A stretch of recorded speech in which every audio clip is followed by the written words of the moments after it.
These guys survived the David Kahn era of Timberwolves basketball and live to tell about it. It's Flagrant Howls. All right, that one stung a couple nights ago. I don't know, most people were probably glued to football, and Wolves fans were maybe flipping back and forth, or maybe you were glued to that Oklahoma City Wolves game. That lived up to the billing, and then the Wolves just, was it 21 turnovers, man? Turnovers are the biggest thing right now for this team, but it was fun. By the way, if you can't handle these heavyweight fights where you might lose some of them, just want to say we're not quite used to this in Timberwolves land, where it's like heavyweight fights against top contenders. You're gonna split 50-50 on some of these. So I'm not sounding too many alarms, but we will get to some of the stuff from that game. Disappointing loss, but I watched it on my phone and had football on my main screen, and I would say this: I thought it was a wildly entertaining game. For sure. Like these are the type of games, like if you're a Wolves fan. So here's my thing. I don't understand, like if you're mad, I guess, and look, I get pissed off with teams I expect a ton from, but like when the Wolves are coming back up, I mean, it's been, forever since they've been this good, right? Like they've popped up and had some nice teams, but this team is really good. And I guess it's just, I still am in the honeymoon phase of, oh my God, this is like a big time NBA tilt here. Yeah. Like these are two teams swinging, and OKC, I love them. They are a lot of fun too. So I watched that and I didn't get mad. I just thought disappointing loss, but damn, this is fun. Yes. And so put a pin in that. We'll circle back because my first of a handful of Phil's Wolves takes, I think, kind of encapsulates what you're just talking about. Yep. But quick, just a shout out to our friend and huge Timberwolves fan, David from First Equity Mortgage. So a few years back, I had a great experience refinancing my home at the time with David over at First Equity Mortgage and his team. And it's funny, since then, I did some calculations. So over the last probably 8 to 10 years, First Equity Mortgage has handled 20 of my coworker and friends' home loans or refinances. So it's an amazing company. 24 years in the market. They pride themselves on treating every customer as a friend, as a neighbor, supporting the community. You'll see David wandering around. He's a 20-year Wolves and Lynx season ticket holder. So you'll see him roaming around Target Center. If you're interested in finding out what First Equity can do for you, go to femort.com or go to scorenorth.com, keyword David. That's femort.com or scorenorth.com, keyword David. Okay, Phil's Wolves takes here. We got the OG Wolves guy, Judd, with his wealth of knowledge of Wolves games from before any of us were born and conscious. Here is take number one. I find it incredible that we are now judging the Timberwolves on championship criteria. And when I say incredible, I don't mean like unfair. I'm saying we've reached a new level of how we judge the Timberwolves. Like when you're watching these games, no longer are you're not watching Wolves versus Celtics, Wolves versus Oklahoma City, and oh God, they hung in that game and that was great and they're building something. It kind of feels like it happened quicker than we thought, but they've built it. They've been number one in the Western Conference for 2 months, and now the feeling after they lose a game against Oklahoma City. I mean, Johnny K, I'm pretty sure it was Johnny K in The Athletic, had an article about how if they don't stop turning the ball over, they won't be able to go to that final level, which is winning a championship. And at no point, maybe outside of like a 5-minute stretch in the 2004 playoffs, other than that, at no point in this franchise's history have we judged the Wolves in this way. It's new territory. 35 years, it's new territory. Because like even in 2003, 2004, when the Wolves were the number one team in the West and they're making their playoff run, Tim Duncan was the MVP the year before that, and the Spurs were kind of in the middle of a dynasty building, and the Lakers were coming off a three-peat the year before. So you're kind of looking around the landscape saying, yeah, but the Lakers and the Spurs, this feels way more wide open than it did 20 years ago. But I guess my main takeaway is it is incredible and bizarre, and we have to get used to it, that we're now judging the Wolves, the wins and the losses, through the lens of, are they good enough to win the NBA championship? And what I think the question off of that is this: how much can they? Because I think they are. I think they. If you were to ask them privately, are you a little bit surprised about like your progress from a year of immaturity. And that was a nice team last season, but it had its real flaws. And so I don't think that there was a point in time where we thought once the season started, oh, this team's got a chance. You thought that they could win a playoff round. So here's my question. Off of like the Celtics loss, which I know came a little bit shorthanded, but was disappointing. The OKC loss, disappointing. What is the learning curve now, and how much can it be accelerated to take those setbacks and use them to your advantage so that come playoff time, from the coaching staff down, you know exactly what your flaws are to address them. That's what makes this accelerated progression to me so intriguing. Yeah. Because these, and we've talked about this before, but these losses could actually have a positive impact if they can be used in the correct way to get at flaws come playoff time. Yeah, I mean, it's end game, right? It's a lot of it is, the Celtics game. On one hand, wow, why were they even leading that game by 9 points 3 minutes to go on the road? Celtics at that point had not lost a home game, and you're without Rudy Gobert and Mike Conley. You're on a back-to-back in which you traveled the day of the game because weather and your travel plans got blown up. So on one hand, like, wow, that the impressive nature of the Wolves being able to even have a 9-point lead, but they have still not fully mastered the art of dominating the last 2 or 3 minutes of a game offensively. I think defensively, they definitely, and they're going to have some moments where, hey, guess what? Shai Gilgeous-Alexander is one of the best scorers in the world. Even if you play pretty good defense, he might get a shot off and bury it from the elbow, right? So I don't think defense. They're going to have lapses and they're going to have moments where a better team just gets the best of you or a better scorer.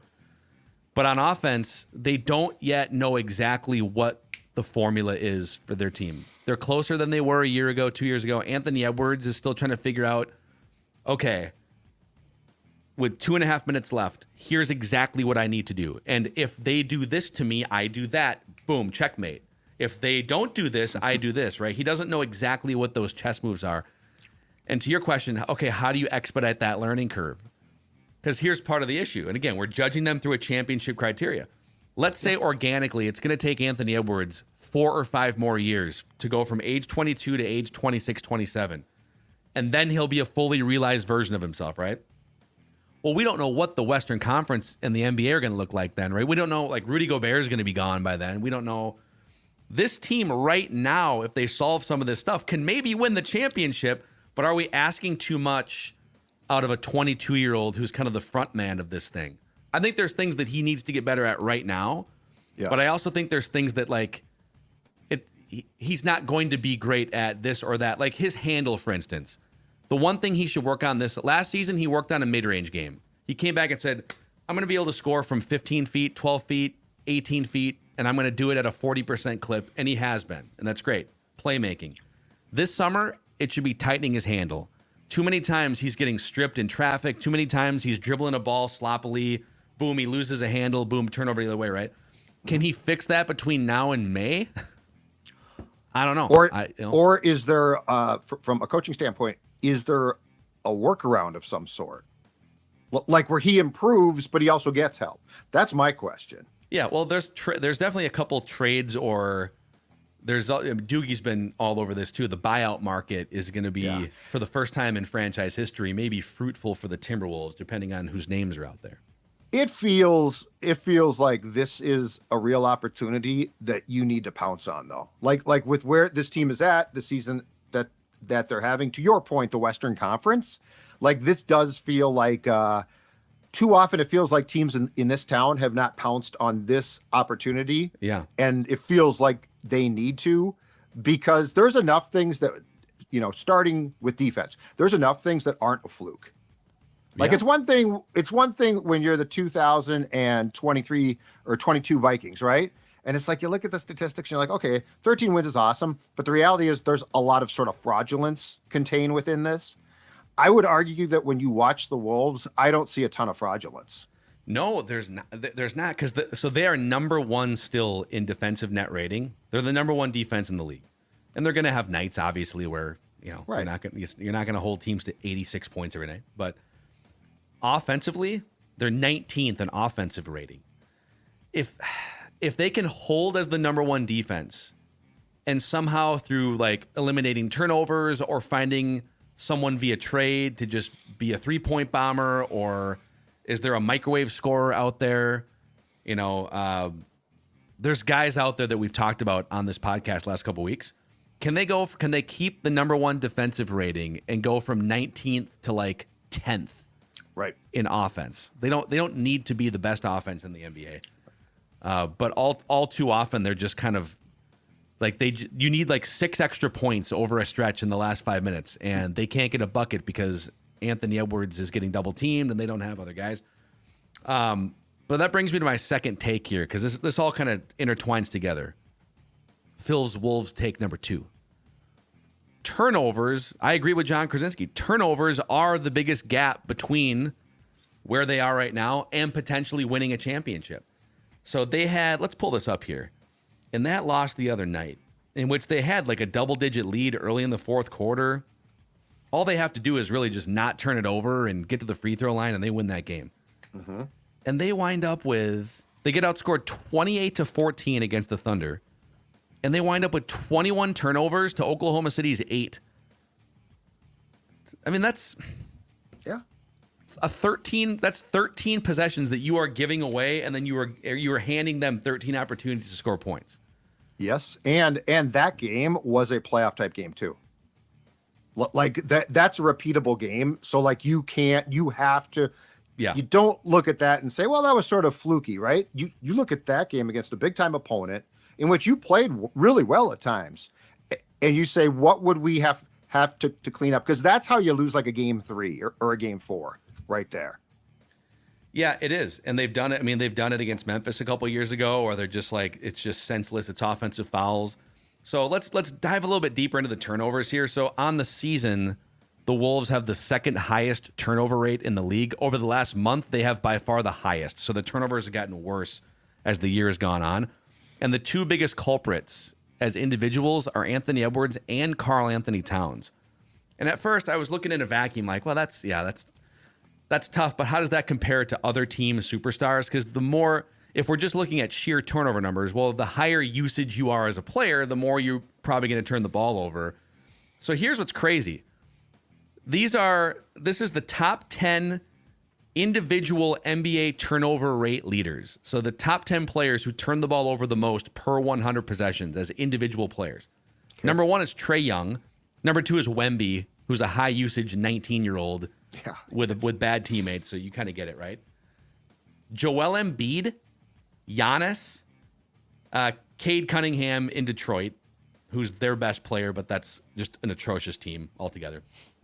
Anthony Edwards is 6th worst. LeBron is right behind him. Julius Randle, Steph Curry, and Sabonis round out the top 10. Kevin Durant is 12th. And Karl Anthony Towns is 16th. So on one hand, like we're looking at Anthony Edwards and saying he turns the ball over too often. And he does. But he's a high usage player. And I just listed, Giannis turns the ball over more than Anthony Edwards does. And Joel Embiid does too. And Kevin Durant, Steph Curry, and LeBron James, who are on the Mount Rushmore of players since Michael Jordan retired, all those guys turn it over. The problem is Cat being 16th on this list. I think the Wolves are the only team with 2 guys in the top 16. So you can have a high usage superstar that does turn the ball over. It's going to come with the territory. But when you have 2 guys that are in the top 15 or 16 in turnovers, right, one of those guys both ideally have to fix it to some extent. One of them for sure. You can't have the 2 high turnover guys, and that's what's happening in some of these games, unfortunately. So what's the key to at least getting Cat to Oklahoma be more consistent, I guess. Oklahoma City kind of they gave their blueprint after the game. You know, I can't remember if it was Shai Gilgeous-Alexander or somebody else. I saw the quote from Dane Moore. And they said, we want to make the Wolves play in heavy traffic as much as possible. The Wolves have spacing issues. And it's not Chris Finch isn't out there designing like, hey, let's put everyone in a tight quarter and let's not get 2 guys out in the corners. He's not calling set plays on a regular basis, which is pretty common in the NBA. It's not like college where every time down the sophomore point guard is looking over at Tom Izzo. What should I do, coach? Yeah. it's the NBA. It's up and down. You got to make your own decisions. You got Mike Conley out there as a floor general. And the shot clock is, like in college, the shot clock is 6 seconds longer too. So you have more time to be like, okay, what are we doing? In the NBA, it's like you're trying to take advantage of quick hitting opportunities and mismatches. So you're not calling a bunch of plays. But the problem is with the Wolves having that freedom, they're getting into bad habits regularly where they're not spacing well. So they don't have open passing lanes, or they're just like trying to take on 2 or 3 defenders in a crowd. Carl likes to drive. Ant likes to drive. So, people smarter than me when it comes to scheme, like the Dane Moores and the Jake Paintings of the world on YouTube, will say that maybe they should call more set plays, at least to just like create some structure. But you can't call like 70 set plays in a night. Like that's not right. So I think part of it too is just Anthony Edwards doesn't have the tightest handle. He's super high usage, and he's trying to put the ball on a string too often, and it's easy to poke it away from him more than it probably will be in 2 or 3 years from now. But however they fix it, they can't have 2 guys that are among the league leaders in turnover rate. One is fine, 2 is too many. Yes. So, and then Phil's Wolves take number 3 for you. I don't know if you guys saw the back and forth stuff here on like Instagram, but after that game, here's my take. We might have a really fun budding rivalry in the Western Conference between Oklahoma City and Minnesota. So after the game was over, Anthony Edwards was asked about, what makes it tough playing this team. And he said, well, and I'm paraphrasing, it's hard to beat the Thunder when Shai Gilgeous-Alexander is being officiated the way that he's officiated, which is you can't even like breathe on the guy. And he much like Chris Paul and some of these other dudes, like Steve Nash used to be great at it. He's brilliant at making it look like there's a sniper in a tower. Like anytime a defender rubs his shoulder, it's like, he's flailing back, and referees are just getting tricked by it. So I get Anthony Edwards' frustration, but Shai Gilgeous-Alexander responds on Instagram. It's a photo of him sinking a key shot with his hand in the air with a minute 14 left in the game. I think it was the game tying 3 maybe. And he says, they talk about me for my post game, not my post game. Oh, I like that shade. I love that. It's pretty good. It's pretty good. That's good.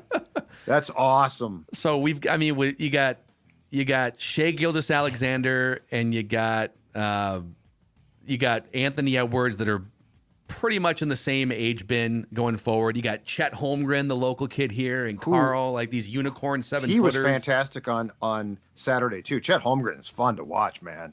Yeah, he's a dude. He's really skinny, but I feel like there's like a new generation of 7-footers now. Wemby and there's Chet. So the one thing I will say is this: if I was Finch, I would rally my troops and say, close the locker room doors and say this. All right, we're going to start to politic more, especially behind the scenes, for Ant to get calls. But Carl, I need you to shut up and quit falling down. It feels like the Wolves have too many. It feels like, and this is not a rip on Cat, it's just where the team is going. It feels like the Wolves are too frontal in trying to get calls. But why do certain guys get calls? Well, 1, they're superstars. And 2, I feel like they do a better job with, and Ant, for all his bitching at times, he's still a likable dude. Like you'll see him complain at an official and go back and talk to the same guy and pat him on the butt or something, right? So I feel like the Wolves, as the playoffs approach, need to do a far better job of deciding we're going to pick our battles. And the other thing is, Carl, when you drive the lane, don't just fall down. Because to me, officials hate that. It's because he's so big and he gloves down the lane and then he falls and he puts on this Jim big Peterson. display. You hear him on the broadcast. Well, too. he also like, takes himself out of the defense. Yeah. He takes himself out of plays. But I think you need to look at these guys that get calls and say, okay, how are they going about it, instead of just complaining about it. Yeah, there is an art to it. I think I've softened on this. I used to get so mad at the argument that the Wolves, the NBA is out to screw the Wolves and this and that and the other. They do get the short end on a lot of nights when you compare it with some of these, especially Anthony Edwards. But he did shoot 10 free throws in that game, which is above his season average. So, But to your point, the question is why then? Why? Because it's not like the officials come into a game and say, well, it's Minnesota and Ant. He's a star, but he's not a good enough star. Like people like. Well, no, we need Adam Silver, man. Like at some point here. So is there like a meeting behind closed doors every year where Adam Silver sits down and says, okay, who are the 8 faces of the franchise, faces of the league this year? Okay, it's going to be Steph, the 14 years of Steph, 20 years of LeBron. Okay, Shai Gilgeous-Alexander has been anointed as one of the 8 faces. Like, how can we get Anthony Edwards in that trust tree for the next 10 years? Also worth noting on that game. So again, they lose by 5. It was a really tough loss to stomach. Mike Conley went 1 for 9 from 3-point range, and he's been one of the best 3-point shooters in the league so far this year. It was just kind of a regression to the mean game for him. Yep. If he hits 3 of 9, they win the game. Mm-hmm. So I'm trying on one hand, there's some things that need to be fixed, turnovers and some late game offensive chaos. On the other hand, that was one of their best defensive performances of the year. They held Oklahoma City to 102 points, including they needed 28 in the fourth just to score 100. So yeah, it was a great game. It was a fun game. I don't want to overreact too much, but yeah.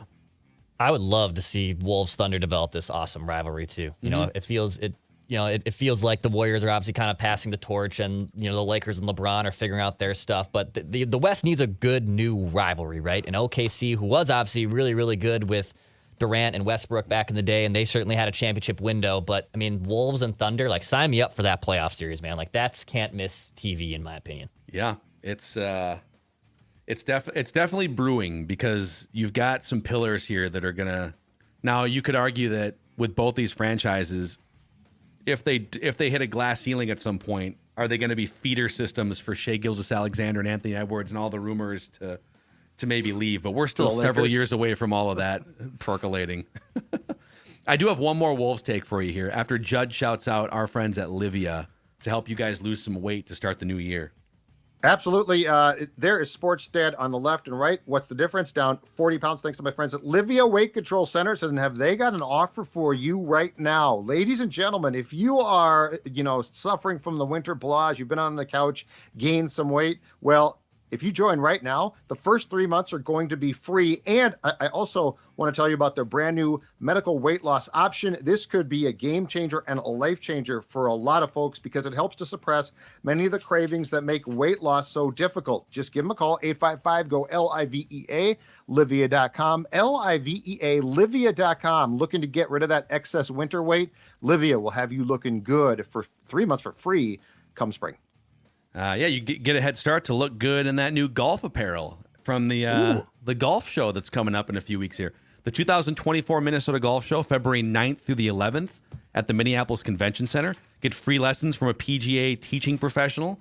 Try out the newest equipment for 2024. Take your chance at sinking a $100,000 putt. And also, Purple Daily and Mackey and Judd will be there on that Saturday, February 10th, hanging out. So if you want to come hang out with us, the schedule is at mngolfshow.com. And tickets for Score North listeners, just $5 all week long with the promo code SCORE. That's SKOR at mngolfshow.com. Okay, one more Wolves take for you guys here. We got to get KG back in that building. It's got to happen. I got my KG Roots of Fight hoodie on here today. Okay, then here's my question. When is Glenn going to not be coming to every single game? I don't know that KG is going to go back in that building until Glenn not only doesn't own the team, but is not courtside every game. Yeah. So is he still going to have those seats when here's he's a minority owner in like 2 months? I'm going to guess so. So yes, I think Dex is right. But so Lori sits on the same side as Glenn and Becky now, right? And then does A-Rod, where he used to sit with Mark. Yeah, confused by this. What, you think there's tension between? I don't know. Mark It's just and weird. A-Rod? It's just weird that Mark and A-Rod used to sit on the same side of the court. Mark has now moved to Glenn's side of the court. A-Rod still sits across court. But I think as long as Glenn is going to every game and being incredibly involved, as it seems that he tries to be, I don't know Kevin's going to come back. Okay, I think once Glenn is no longer the majority owner, I think you don't have to like disrespect the guy on the way out, but he was legitimately for 3 decades one of the worst owners. And I know he's a nice guy and he's got his little sweaters and stuff. Done right by the Star Tribune. That's all I got to say. Yeah, you got it. At that point, when he's the minority owner, he is no longer in a position to me for like his presence at courtside takes precedence over Kevin Garnett showing up, right? Mm-hmm. I'm with you. You tell him, hey, sorry, man, but here's 20 games that we want KG to be at. You cannot show up. So go watch from Mankato. Here's some upper level. You put so many damn seats in the upper deck line here. We'll put you in the first go row. Sit with the common fans. Yeah. First row of the upper deck. We'll put you right at center court. I mean, you're 100% right. It's like the final thing that would complete this season and this rise to the top of the Western Conference is getting him back in that building. And he's been every day he's praising Anthony Edwards and the team on his podcast, on social media. Like, come on, man, let's get KG back where he belongs in that building. Can you imagine the excitement among players too? Forget the fan base, which would go nuts, but I'm just talking about those players. It would be like basketball royalty walked back in. Yeah, it would just make it feel bigger and more legitimate, and it would just be the next evolution in what they're building here. So get KG back in the mix. All right, boys. There's your Flagrant Howls fix for this Monday. Kyle and I will hit you guys tomorrow, Tuesday, and then Thursday with some episodes. And then we'll probably this might be a 4-episode week of Flagrant Howls because we might hit you with a Friday episode as well. But give us, if you could, a 5-star rating and a positive review on Apple Podcasts so we can keep growing this awesome community of Timberwolves fans here. Man, this is a very unique opportunity between now and the end of the year. Tighten up those turnovers, add some offense at the trade deadline. Trade deadline, 2 weeks from Thursday, baby. Let's make it happen. We'll speculate recklessly with Doogie, I'm sure, this week, next week. But God, yeah. This has been another episode of Flagrant Howls, your favorite Timberwolves lifestyle podcast.